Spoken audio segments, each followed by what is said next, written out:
One is subject and one is object. What is subject? And even of the basic question it is. What is subject? By which they bring my person or The person who is doing the action. He is subject. And what is object? Object on which the action is being done. Object are those things, that part of sentence on which the subject is doing its duty. That is object. So objective English is that English in which you as a subject is not involved. Only your conceptual knowledge is being tested in objective English. How much knowledge you have about the rules, how much knowledge you have about the language, that is all included in objective English. Whereas subjective English, your ideology, your thinking power, that is all included in subjective English. And in subjective English, we do essay, paragraph writing, comprehension, all the constitutes the written portion of English. That is subjective English. In objective English, our knowledge of language, our knowledge of rules is only tested. So, generally the examination that you are going to face, that is objective English paper.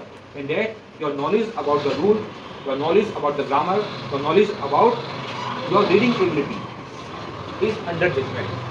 So for that, what you have to do? You have to focus on all these things. First of all, as we see about the English medium students, their grammar is weak. They can speak fluently English, but they cannot write fluently.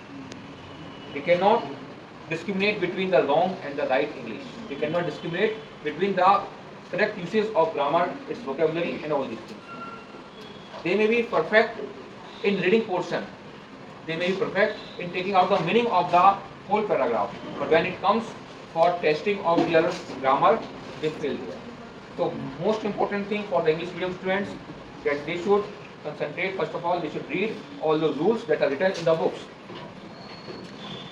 If we think also for the Hindi medium students also, they are also, if they talk in Hindi, then they can only talk in Hindi as a layman, but they have no knowledge of Hindi.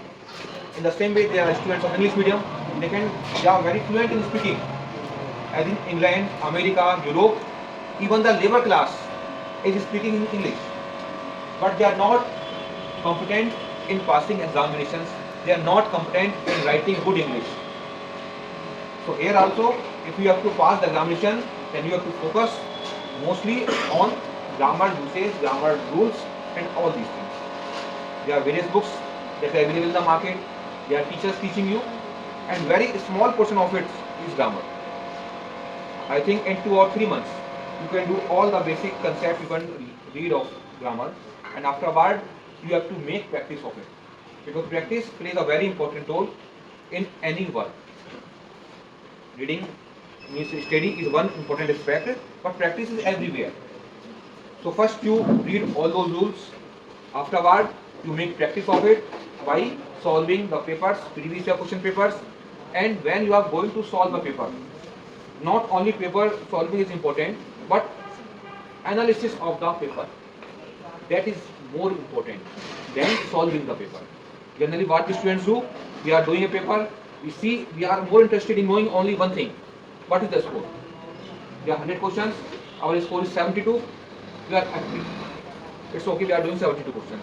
One student who is attempting 40 questions is average. Okay, I have done 40 questions.